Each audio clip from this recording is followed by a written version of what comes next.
শিক্ষকদের টেট মামলার শুনানিতে কি হলো দেখুন সুপ্রিম কোর্টের গুরুত্বপূর্ণ পর্যবেক্ষণ। নমস্কার বন্ধুরা, একাডেমি ইউটিউব চ্যানেলে সকলকে স্বাগত জানাই।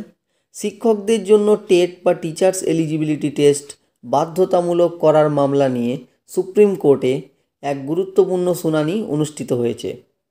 ত্রিপুরার শিক্ষকদের টেট মামলায় সুপ্রিম কোর্টের পর্যবেক্ষণ এবং পরবর্তী পদক্ষেপগুলি নিয়ে বিস্তারিতভাবে আমরা এই ভিডিওতে আলোচনা করব।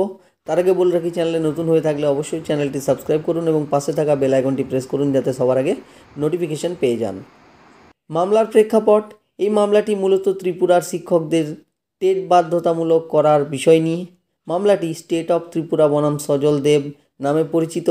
গতকাল 13ই অক্টোবর 2025 তারিখে সুপ্রিম কোর্টের বিচারপতি দীপঙ্কর দত্তের বেঞ্চে এই মামলার শুনানি হয়।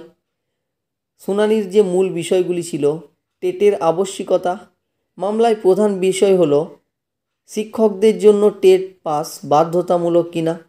ত্রিপুরা সরকার 2021 সালের একটি নোটিফিকেশনে জানায় যে সমস্ত শিক্ষকদের টেট পাস করতে হবে।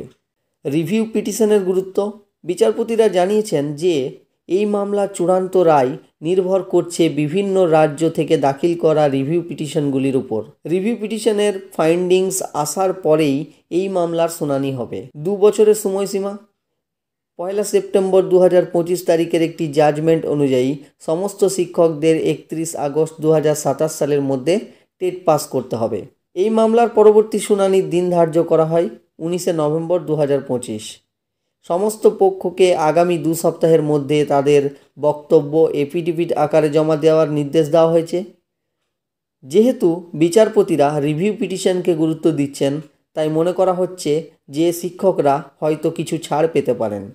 এই মামলাটি রাজ্যের শিক্ষা ব্যবস্থার জন্য অত্যন্ত গুরুত্বপূর্ণ এবং এই রায়ের উপর নির্ভর করেছে বহু শিক্ষকের ভবিষ্যৎ।